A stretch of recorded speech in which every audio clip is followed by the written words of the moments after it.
Ration দুর্নীতি মামলায় গ্রেফতার বনগাঁ পৌরসভার প্রাক্তন পুরপ্রধান শঙ্কর আঢ্যকে এবং সকাল 7:30 থেকে রাত 12:30 পর্যন্ত দীর্ঘ 17 ঘন্টার ম্যারাথন তল্লাশির পর রাত 12:32 নাগাদ শঙ্কর আঢ্যকে গ্রেপ্তার করে ইডি সূত্রে খবর, রেশন দুর্নীতি মামলায় তাকে গ্রেপ্তার করা হয়েছে। শঙ্কর আঢ্যকে ইডি বাড়ি থেকে নিয়ে বেরোনোর সময় গাড়ির সামনে বিক্ষোভ দেখান ইডির সেখানকার স্থানীয় বাসিন্দারা। ইডির গাড়িতে পড়ে ইট। পরিস্থিতি সামলাতে লাঠিচার্জ করে সিআরপিএফ এবং শঙ্কর আঢ্যর স্ত্রী জ্যোৎস্না আঢ্য জানিয়েছেন, তদন্তে সহযোগিতা করলেও রাত 12:15 নাগাদ জ্যোতিপ্রিয় মল্লিকের একটি চিঠি এনে তাকে গ্রেপ্তার করে ইডি। চক্রান্তের অভিযোগ তুলেছেন তার স্ত্রী।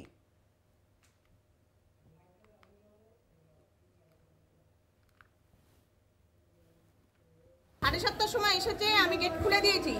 সকাল থেকে সারাদিন ব্যবসার সম্বন্ধে কথা বলেছে, কিন্তু এখন লাস্টে 12:15 সময় দেখতে পেলাম একটা অফিসার আসলো, এসে একটা জ্যোতিপ্রিয় মল্লিকের কাগজ দেখালো, বললো জ্যোতিপ্রিয় মল্লিক আপনার নাম বলেছে কি কেউ বা বলেছে, তার জন্য আপনাকে অ্যারেস্ট করলাম।